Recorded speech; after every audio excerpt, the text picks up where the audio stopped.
How to go live on Coverstar. Now in this video, I'm going to show you how you can go live stream by using Coverstar application. Now to get you started, just simply open up the application first and then make sure that you're logged in into your Coverstar account.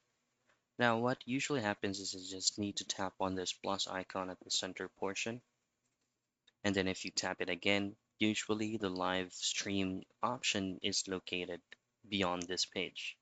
However, if it's not showing on your end, then what you can do is to check out their necessary formats. So to go live stream on Coverstar, you generally need a verified account. Speaking about verified account, is you just need to submit a request. Go back into the app and then access your profile at the lower right. And then from here, just locate the gear icon, which will redirect you to settings at the top right. From settings, go into support. And then from here, you need to go back at the top right once again to tap on the three lines and choose on submit a request. Now, this is going to be a quick resolution if your account is not verified yet. You simply input your email address that you use to log into Coverstar.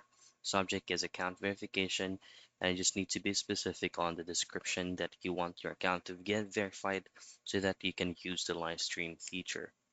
And that is how you go live on Coverstar.